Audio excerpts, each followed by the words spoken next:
أعوذ بالله من الشيطان الرجيم. بسم الله الرحمن الرحيم. إنما كان قول المؤمنين إذا دعوا إلى الله ورسوله ليحكم بينهم أن يقولوا سمعنا وأطعنا وأولئك هم المفلحون. ومن يطع الله ورسوله ويخشى الله ويتقه فأولئك هم الفائزون. وأقسموا بالله جهد أيمانهم لئن أمرتهم ليخرجن قل لا تقسموا طاعة معروفة إن الله خبير بما تعملون. قل أطيعوا الله وأطيعوا الرسول فإن تولوا فإنما عليه ما حمل وعليكم ما حملتم وإن تطيعوه تهتدوا وما على الرسول إلا البلاغ المبين. وعد الله الذين آمنوا منكم وعملوا الصالحات ليستخلفنهم في الأرض كما استخلف الذين من قبلهم وليمكنن لهم دينهم الذي ارتضى لهم وليبدلنهم من بعد خوفهم أمنا يعبدونني لا يشركون بي شيئا ومن كفر بعد ذلك فأولئك هم الفاسقون. وأقيموا الصلاة وآتوا الزكاة وأطيعوا الرسول لعلكم ترحمون. لا تحسبن الذين كفروا بمعجزين في الأرض ومأواهم النار ولبئس المصير. يا أيها الذين آمنوا ليستأذنكم الذين ملكت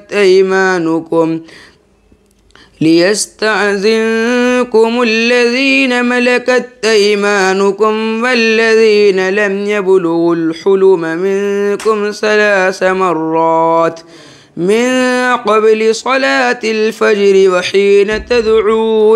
وحين تضعون ثيابكم من الظهيرة ومن بعد صلاة العشاء 3 عورات لكم ليس عليكم ولا عليهم جناح بعدهن توافون عليكم بعضكم على بعض كذلك يبين الله لكم الآيات والله عليم حكيم.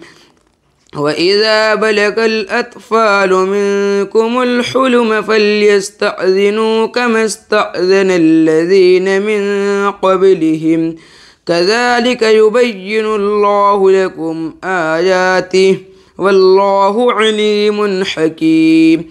والقواعد من النساء اللاتي لا يرجون نكاحا فليس عليهن جناح أن يضعن ثيابهن غير متبرجات بزينة وأن يستعففن خير لهن والله سميع عليم. ليس على الأعمى حرج ولا على الأعرج حرج ولا على المريض حرج ولا على أنفسكم أن تأكلوا من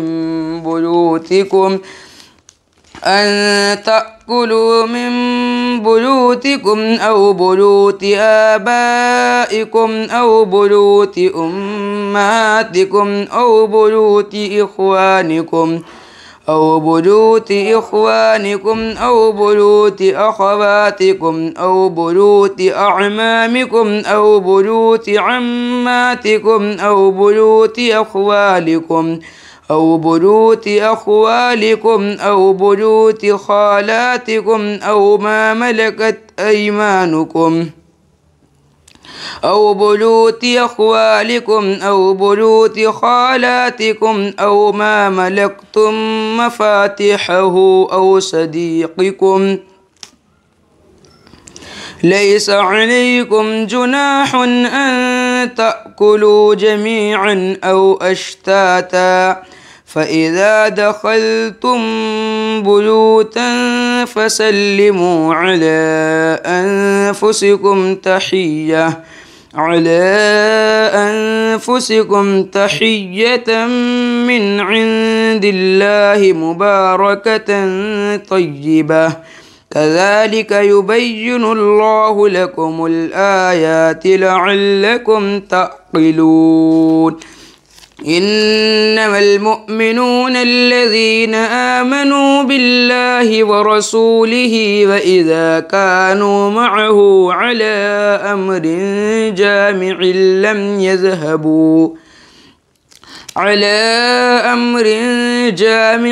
لم يذهبوا حتى يستأذنوه إن الذين يستأذنونك أولئك الذين يؤمنون بالله ورسوله فإذا استأذنوك لبعض شأنهم فأذن لمن شئت منهم واستغفر لهم الله إن الله غفور رحيم. لا تجعلوا دعاء الرسول بينكم كدعاء بعضكم بعضا قد يعلم الله الذين يتسللون منكم لواذا فليحذر الذين يخالفون عن أمره أن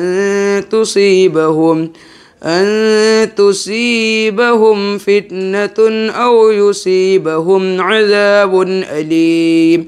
ألا إن لله ما في السماوات والأرض قد يعلم ما أنتم عليه ويوم يرجعون إليه فينبئهم بما عملوا والله بكل شيء عليم. صدق الله العظيم.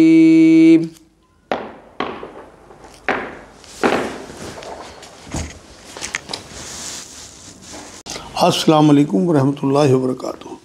ترجمہ قرآن کے سلسلے میں آج کل ہم سورہ نور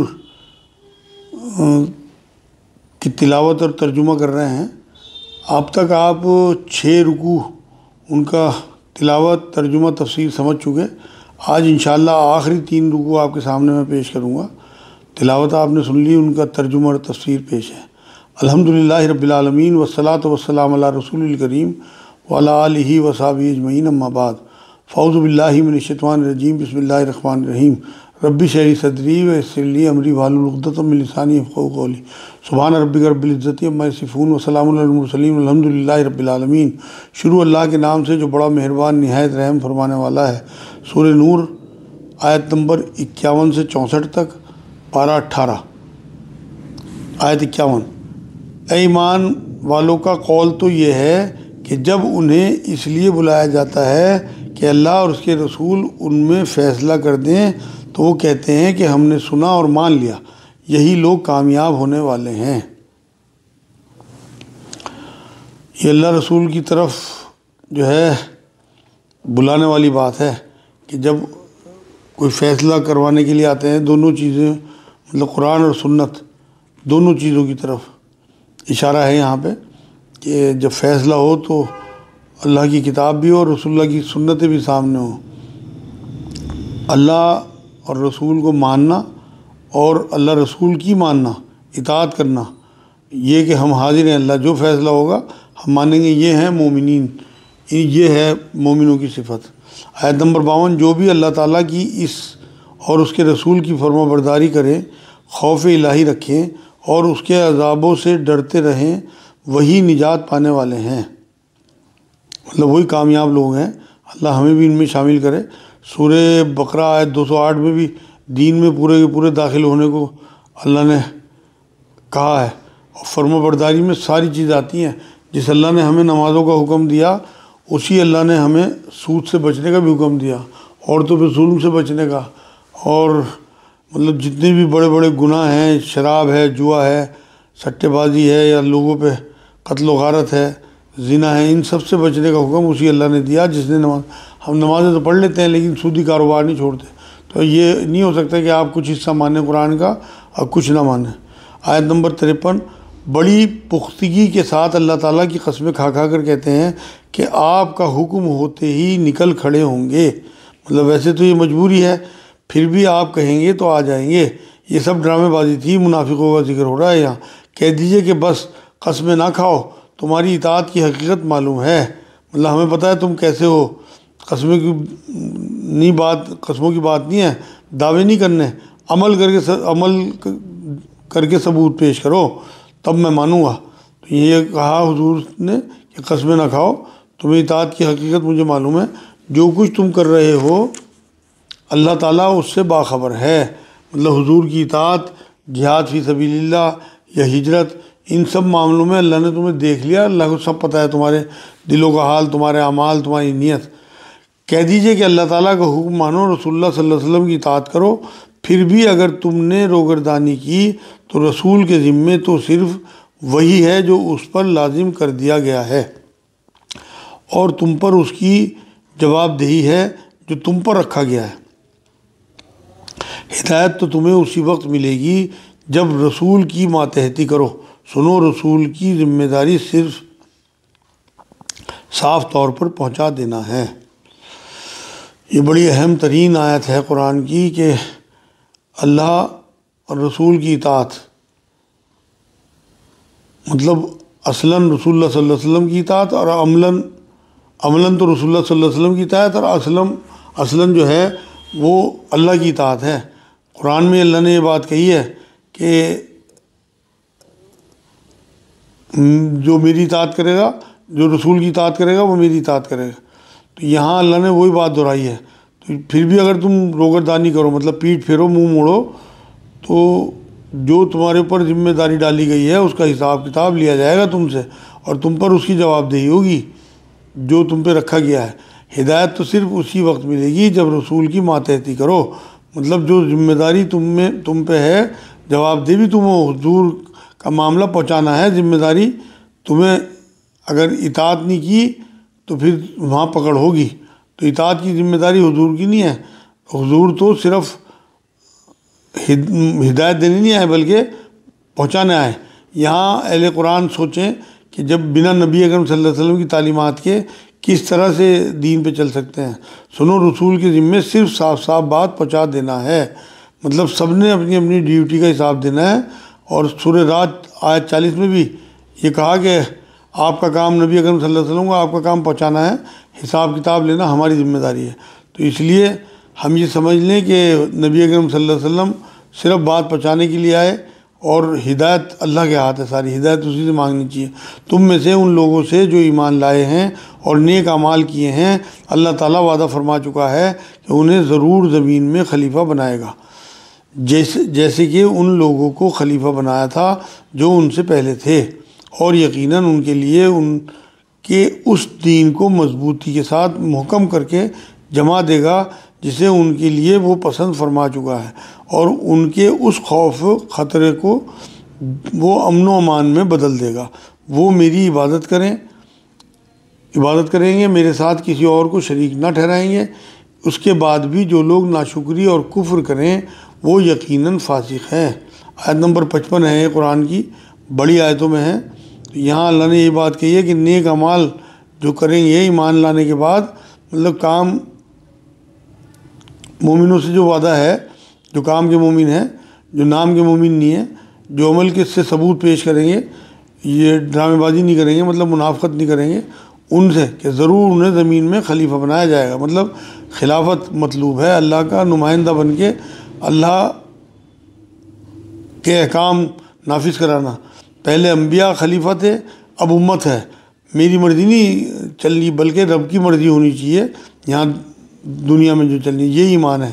مطلب یہاں اللہ کا قانون نافذ ہونا چاہیے، زمین اللہ کی ہے، اس کے لیے جد و جہد جو کرنے والے لوگ ہیں وہ اللہ کے خلیفہ ہیں، اور لازماً مطلب زمین میں لازماً اللہ خلیفہ بنائے گا ایسے لوگوں کو، اور ان لوگوں کو خلیفہ بنایا تھا جو ان سے پہلے تھے۔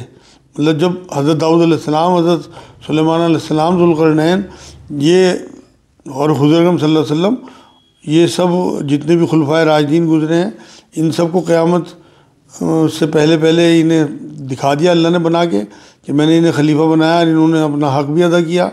مسلم شریف کی حدیث پاک ہے، قیامت سے پہلے پھر یہ ہوگا۔ حدیث میں اللہ نے،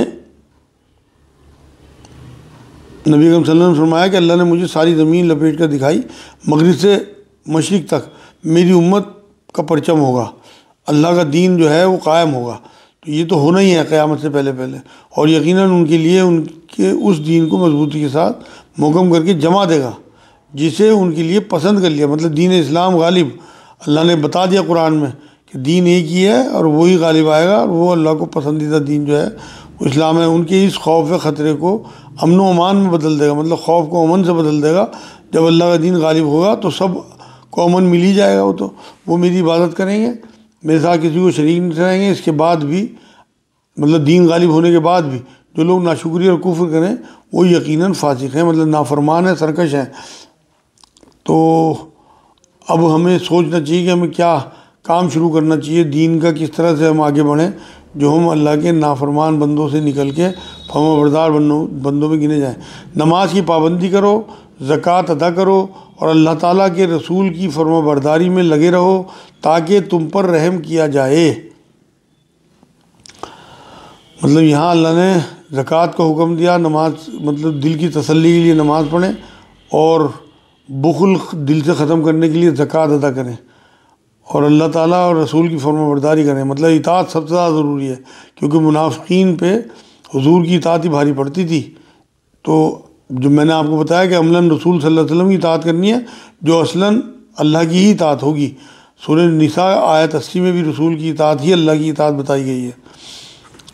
جیسے صحابہ کرام جو ہیں ان پہ اللہ نے رحم کیا، ایسے ہی اس سب پہ رحم کرے گا جو بھی رسول اللہ کی اطاعت کریں گے۔ یہ خیال آپ کبھی بھی نہ کرنا کہ منکر لوگ زمین میں ادھر ادھر بھاگ کر ہمیں ہرا دینے والے ہیں، ان کا اصلی ٹھکانہ تو جہنم ہے، جو یقیناً بہت ہی برا ٹھکانہ ہے۔ مطلب کافروں کی وقتی چمک دمک ہے، یہ اللہ کے دین کو مٹا نہیں سکیں گے، کبھی کبھی جھاگ کی طرح اٹھیں گے، دکھیں گے، مومنین کے کھڑے ہوتے ہی بیٹھ جائیں گے۔ قرآن میں ہی اللہ نے مومنین کے بارے میں کہا کہ تم ہی غالب رہو گے اگر تم مومن ہو۔ تو ہمیں اپنا ایمان چیک کرنا چاہیے کہ ہم اس ٹائم کیوں مغلوب ہیں، ہمارا ایمان کہاں غائب ہے اس وقت۔ ایمان والو، تم سے تمہارے ملکیت کے غلاموں کو اور انہیں بھی جو تم میں سے بلوغت کو نہ پہنچے ہوں اپنے آنے کی 3 وقتوں میں اجازت حاصل کرنی ضروری ہے، نماز فجر سے پہلے اور ظہر کے وقت جبکہ تم اپنے کپڑے اتار رکھتے ہو، اور عشاء کی نماز کے بعد۔ تینوں وقت تمہاری خلوت اور پردے کے ہیں۔ ان وقتوں کے ماسوا نہ تو تم پر کوئی گناہ ہے نہ ان پر، تم سب آپس میں ایک دوسرے کے پاس بکثرت آنے جانے والے ہو ہی۔ اللہ اس طرح کھول کھول کر اپنے احکام تم سے بیان فرما رہا ہے، اللہ تعالیٰ پورے علم اور کامل حکمت والا ہے۔ یہ بڑی اہم ترین آیت ہے، یہ معاشرے کی، ہماری سوسائٹی کی جو ہے اس کی حفاظت کے لیے، اور ماں باپ کے کمرے میں، مالکین کے کمرے میں بنا 3 وقتوں میں بنا اجازت، بنا نوک کرے جانے کی بالکل اجازت نہیں ہے۔ میاں بیوی کی پرائیویسی کے 3 اوقات بتائے گئے، آرام کے اوقات، تعلق کا معاملہ بھی ہو سکتا ہے، غلام یا چھوٹے بڑے بچے 3 وقت جو ہے اجازت سے نوک کر کے کمرے میں جائیں۔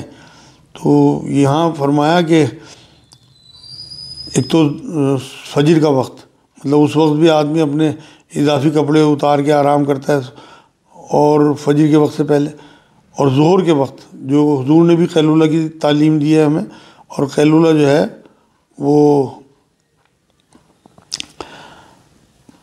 پردے کے مطلب یہ 3 اوقات بتائے۔ تو خیلولہ دوپہر کا جو وقت ہے، آپ کھانے کے بعد تھوڑی دیر جو ہے اپنے کمرے میں لیٹتے ہیں، اس ٹائم بھی اضافی کپڑے سے مراد آرام کے لیے جو اتارے جاتے ہیں، ہلکے یا کم کپڑے ہوتے ہیں، لائٹ ڈریسز پہن کے آدمی کمرے میں لیٹتا ہے تو وہ، اور 3 جو ہیں یہ پرائیویسی کے جو اوقات ہیں ان میں خلوت اور پردے کے ہیں یہ، اور 3 وقتوں کے علاوہ جو ہے اس میں کوئی حرج نہیں ہے۔ دروازہ نوک کر کے اجازت لینے کا حکم جو ہے وہ 1400 سال پہلے اللہ نے دیا، کیونکہ ان وقتوں میں جو ہے انسان پتہ نہیں کس حالت میں ہے، اور اس کے جو اعضاء ہیں جن پہ نظر نہیں پڑنی چاہیے، بچوں کی یا ملازمین کی جو گھر میں آتے جاتے ہیں ان کی نظر نہ پڑے، تو یہ احتیاط اللہ نے بتائی ہے۔ باقی اور ٹائم میں کوئی حرج نہیں، غلام اور بچے جو ہیں وہ آتے جاتے جو گھر میں رہتے ہیں انہیں بالکل جو ہے آنے کی اجازت ہے۔ اور تمہارے بچے بھی جب بلوغت کو پہنچ جائیں تو جس طرح ان کے اگلے لوگ اجازت مانگتے ہیں انہیں بھی اجازت مانگ کر آنا چاہیے۔ اللہ تعالیٰ تم سے اس طرح اپنی آیتیں بیان فرماتا ہے، اللہ تعالیٰ ہی علم و حکمت والا ہے۔ مطلب جب بچے بڑے ہو جائیں، عورت مرد کے معاملات انہیں معلوم ہو جائیں، مطلب گڈو پپو نہ رہے ہوں، نامحرموں کی احتیاط جو ہے انہیں اجازت لے کے جو ہے گھر میں گھسنا چاہیے۔ شریعت کے احکام جوان ہونے پہ ایک دم لاگو ہو جاتے ہیں، اور لڑکے کی جو بلوغت ہے وہ اسے احتلام ہونے لگے جب یہ علامت ہے، اور لڑکی کو اگر حیض آ جائے چاہے وہ کتنی عمر میں، میرے پاس آنے والے لوگوں میں بہت سی بچی ہے 9-10 سال کی عمر میں انہیں حیض آ جاتا ہے تو وہ بالغ مانی جائیں گی۔ اسی طرح جس بچے کو 11-12 سال کی عمر میں اگر احتلام ہو گیا تو وہ بھی بالغ مانا جائے گا۔ تو ان پہ سارے احکام جو ہیں وہ پردے کے احکام جو ہیں انہیں جواب دہ ہوگی، وہ سب نامحرم ہیں ایک دوسرے کے لیے۔ پھر آیت نمبر 60، بڑی بوڑھی عورتیں جنہیں نکاح کی امید اور خواہش ہی نہ رہی ہو، وہ اگر اپنے کپڑے اتار رکھیں تو ان پر کوئی گناہ نہیں، بشرطے کہ وہ اپنا بناؤ سنگار ظاہر کرنے والیاں نہ ہوں۔ تاہم اگر ان سے بھی احتیاط رکھیں تو ان کے لیے بہت افضل ہے، اور اللہ تعالیٰ سنتا جانتا ہے۔ مطلب جن کی عمر گزر چکی اور بیوہ ہیں یا ضعیف ہیں، جن کے حیض بند ہو گئے، تو اضافی کپڑے جیسے گھر میں دوپٹہ، باہر برقع، چادر وغیرہ جو ہے وہ اتار سکتی ہیں، اوڑھنیوں سے کام چلا سکتی ہیں۔ مطلب ان کے بارے میں یہ بات کہی گئی کہ اگر احتیاط رکھیں اس کے باوجود بھی تو یہ افضل ہے، مطلب اگر اس سے فائدہ نہ اٹھائیں۔ ویسے تو آج تو بڑی بوڑھی زیادہ سے زیادہ کپڑوں میں نظر آتی ہیں، اور جوان بچیاں جو ہیں وہ کم سے کم کپڑوں میں نظر آتی ہیں، کیونکہ شیطان کو کبھی بھی کسی کو کبھی بھی کہیں بھی کسی کو بہکا سکتا ہے، اس لیے جو ہے بڑی چادر لے لیا کریں۔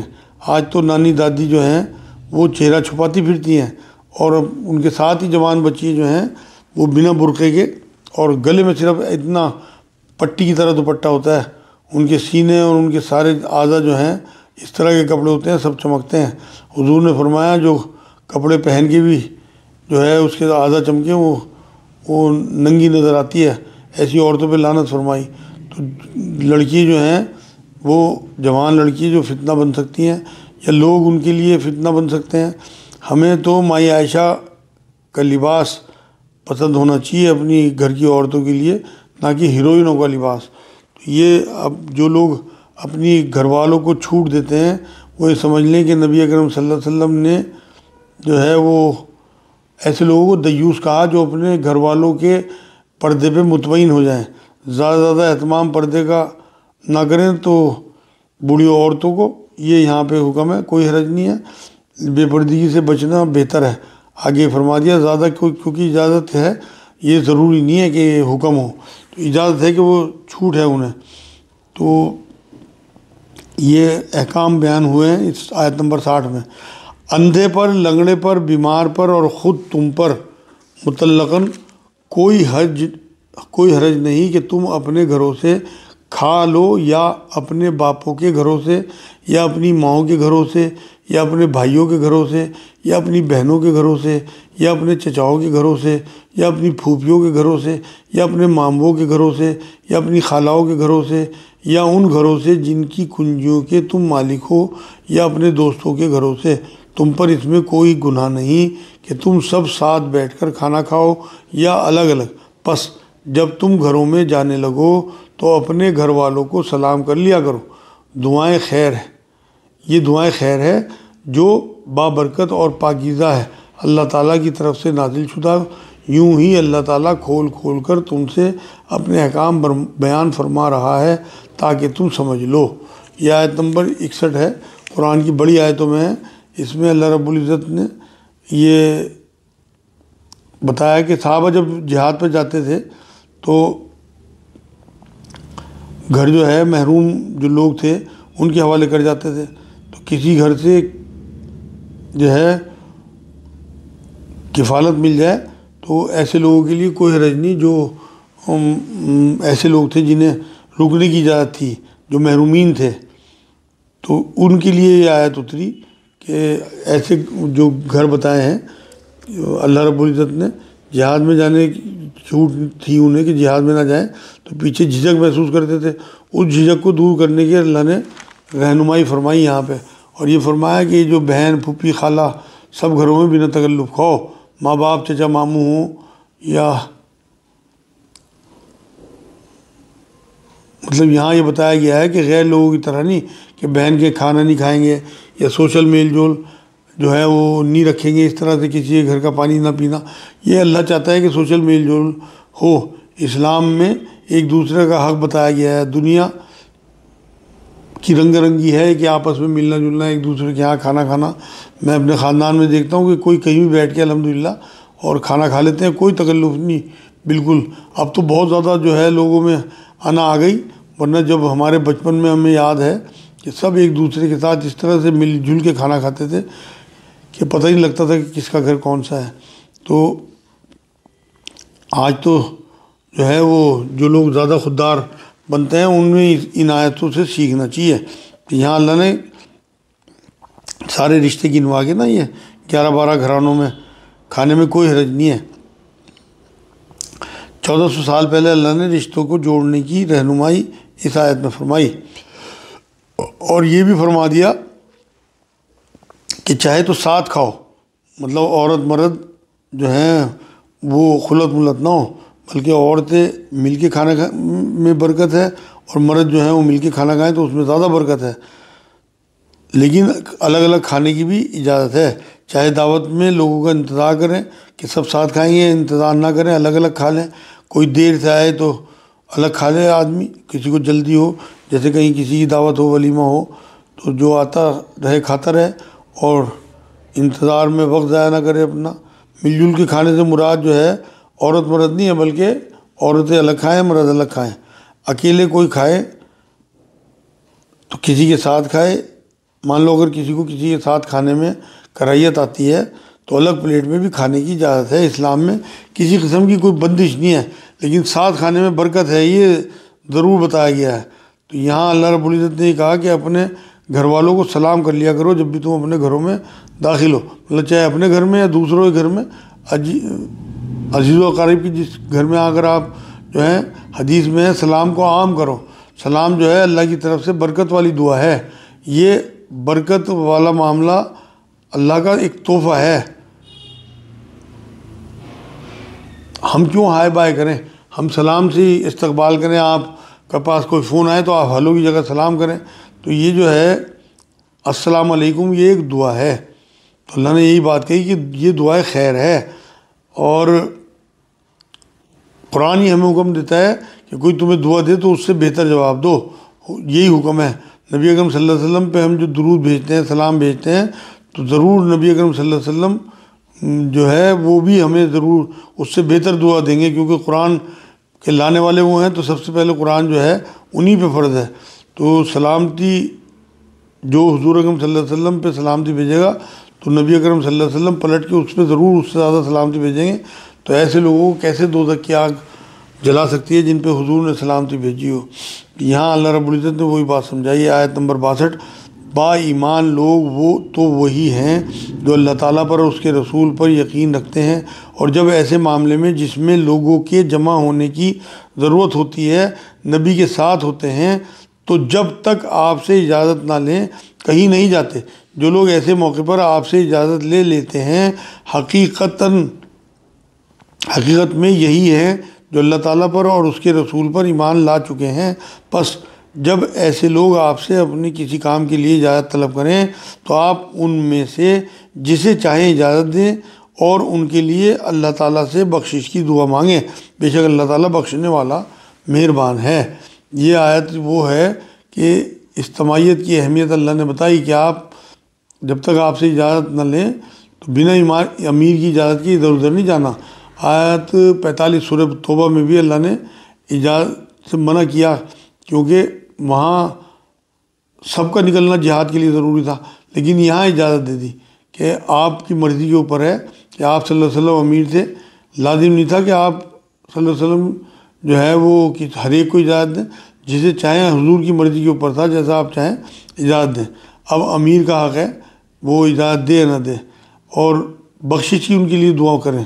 تو استغفار اس لیے کہ دل میں کوئی میل نہ رہے کہ دینی کام پہ جو ہے انہوں نے ذاتی کام کو اہمیت دی، مان لو اس طرح کا کوئی ان کے دل میں گلٹی نہ ہو، تو اس لیے اللہ نے کہا کہ ان کے لیے دعائیں مغفرت کرتے رہا کریں، بے شک اللہ تعالیٰ بخشنے والا مہربان ہے۔ تم اللہ تعالیٰ کے نبی کے بلانے کو ایسے نہ نبی کے بلانے کو ایسا بلاوا نہ کر لو جیسے کہ آپس میں ایک دوسرے کو ہوتا ہے، تم میں سے انہیں اللہ خوب جانتا ہے جو نظر بچا کر چپکے سے سرک جاتے ہیں۔ سنو، جو لوگ حکم رسول کی مخالفت کرتے ہیں انہیں ڈرتے رہنا چاہیے کہ کہیں ان پر کوئی زبردست آفت نہ پڑے یا انہیں دردناک عذاب نہ پہنچے۔ یہ دیکھیے اس میں پروٹوکول بیان ہوا ہے اللہ کے رسول صلی اللہ علیہ وسلم کو بلانے کا، کہ اگر جب نبی بلائیں تو فوراً جو ہے چلے جانا ہے سارا کام چھوڑ کے۔ ایسا نہ ہو کہ جیسے جو ہے دین پر دنیا کے کسی کام کو ترجیح دی جائے۔ اگر نبی کسی کام کے لیے بلا رہے تو کسی قسم کا کوئی معاملہ دیری کا نہیں ہونی چاہیے، سب کام چھوڑ کے لبیک کہنا ہے، بہانہ نہیں، جیسے ہم آپس میں بہانے کر لیتے ہیں، کیونکہ عام آدمی نہیں ہوتے رسول، اللہ کے نمائندے ہوتے ہیں۔ آج ان کی تعلیمات ہمارے لیے اسی درجے میں ہیں، عام نہیں ہیں۔ جیسے ایک سوتے ہوئے آدمی کو جو ہے نبی اکرم صلی اللہ علیہ وسلم آواز دیں، یا نماز پڑھتے ہوئے آدمی کو اس کی آنکھ کھلے تو ایک دم مطلب نکل جائے فوراً۔ اور یہ بھی کہا کہ اس طرح سے بلانا نہ سمجھو، مطلب ایسا بلاوا نہ ہو جیسے تم ایک دوسرے کو بلاتے ہو، مطلب ڈائریکٹ محمد نہیں کہنا بلکہ یا رسول اللہ یا نبی اللہ لبیک، اس طرح سے جواب دے کے تب ان سے ملنے جانا ہے، تو کوئی بے حرمتی کسی قسم کی نہ ہو۔ اللہ نے پورے قرآن میں کہیں اپنا پروٹوکول بیان نہیں کیا، لیکن سورہ حجرات میں، یہاں پہ جگہ جگہ سورہ احزاب میں اپنے رسول کا پروٹوکول بیان کیا ہے، اور یہاں آگے بھی فرمایا کہ انہیں اللہ خوب جانتا ہے جو نظر بچا کر چپکے سے کھسک لیتے ہیں، مطلب چھپ کے کھسک لیتے ہیں آڑ لے کے۔ منافقوں کے جان مال ذات جو ہے نا انہیں نظر آتی تھی، اپنے جب جاتے ہوئے نظر آئے تو وہ چپ چاپ نکل لیتے تھے کہیں ہمیں بھی حکم نہ ہو جائے، تو جو نظر بچا کر چپکے سے سرک لیتے تھے، ساری عمر وقف کر دی، اجازت ہی نہیں لیتے تھے جانے کی، اجور پیش کر کے اجازت لے لیتے تھے کہ رکنے کی، جو بنا اجازت ہی نکل لیتے ہیں، مطلب دنیا کے کسی کام کے لیے نبی اکرم صلی اللہ علیہ وسلم سے بنا پوچھے جو ہے وہ اجازت لیے بنا چپ چاپ کھسک لیتے تھے۔ ایسے لوگوں کو اللہ نے یہ بات کہی ہے یہاں پہ، سنو جو لوگ حکم رسول مخالفت کرتے ہیں انہیں ڈرتے رہنا چاہیے کہ ان پہ کوئی زبردست آفت نہ آ جائے، مطلب ایمان سے ہی فارغ ہو جائیں، حق نہ دکھے، نہ سمجھ میں آئے، اور کفر کا جو ہے کفر پہ ہی ان کا خاتمہ ہو جائے، تو لازمی بات ہے کہ ان کی آخرت خراب ہو جائے گی۔ حدیث پاک میں بھی ہے ساری عمر ایک انسان برے کام کرتا رہے گا، آخر میں ایسا اچھا کام کر جائے گا کہ اسے اللہ جنت نصیب کرے گا، اور ساری عمر اچھے کام کرتا رہا، آخر میں ایسا کام کر گیا کہ برا کام کہ اسے دوزخ رسید کر دیا گیا۔ یہاں یہ حدیث میں وضاحت فرما دوں کہ یہ سب نیتوں پہ ہے، اللہ ہماری نیکی دیکھ رہا ہے کہ ہم کس نیت سے کر رہے ہیں۔ ساری عمر آپ نے اچھے کام کیے اور نیت آپ کی دکھاوا ہوئی تو لازمی آخر میں اللہ ایسے کوئی کام آپ سے کرا دے گا آپ کی منافقت کی وجہ سے کہ آپ کو دوزخ رسید کر دیا جائے گا۔ ایسے ہی آپ نے اگر ساری عمر مان لو کوئی برے کام بھی کیے، نیت آپ کی توبہ کی رہی، ہر ٹائم آپ اللہ کی خشیت سے ڈرتے رہے، تو اللہ آخر میں ایسی توبہ کی توفیق دے گا اور ایسا کوئی نیک کام کرا دے گا آپ سے کہ آپ جنت میں جاؤ گے۔ تو یہاں اللہ نے یہی بات کی ہے کہ رسول کی نافرمانی کی وجہ سے ایمان سے فارغ ہو جاؤ گے۔ آج کی آخری آیت، آگاہ ہو جاؤ کہ آسمان و زمین میں جو کچھ ہے سب اللہ تعالیٰ ہی کا ہے، جس روش پر تم ہو وہ اسے بخوبی جانتا ہے، اور جس دن یہ سب اس کی طرف لوٹائے جائیں گے اس دن ان کو ان کے کیے سے وہ خبردار کر دے گا۔ اللہ تعالیٰ سب کچھ جاننے والا ہے۔ مطلب جس حالت میں تمہارے سب معاملے، رویے سب پیش ہوں گے، نیتیں وغیرہ، جس حال میں مرو گے اسی حال میں اٹھو گے۔ یہ نبی اکرم صلی اللہ علیہ وسلم کی حدیث ہے، اور جو کچھ ہے سب اللہ تعالیٰ کا ہی ہے۔ مطلب تمہیں وقتی طور پہ ملا ہے دنیا میں، ہمیشہ کے لیے نہیں، کرایہ دار ہو، مالک نہیں ہو۔ جسم تک، ماں کا دودھ تک 2 سال سے زیادہ آدمی نہیں پیتا۔ ہر چیز جو ہے وہ ایک وقتی طور پہ انسان کو ملی ہوئی ہے۔ یہ جسم بھی 60 70 80 سال کے لیے ملا ہوا ہے، جو ہم اس کی اتنی توانائی کرتے ہیں، اس کی اتنی فکر کرتے ہیں، اور جو ہمیشہ رہنے والی چیز ہے روح، اس کی طرف ہمارا کوئی دھیان نہیں جاتا۔ تو یہاں وہ خبردار کر دے گا ہر چیز سے، ہر بات کہ دلوں کے وسوسوں تک کا اسے پتہ ہے۔ اس لیے تنہائی میں بھی اپنے اللہ کی حرمت کا خیال رکھنا چاہیے، اس کے حدود کا، کیونکہ انسان جو ہے وہ یہ سمجھتا ہے کہ مجھے مرنا ہی نہیں ہے کبھی۔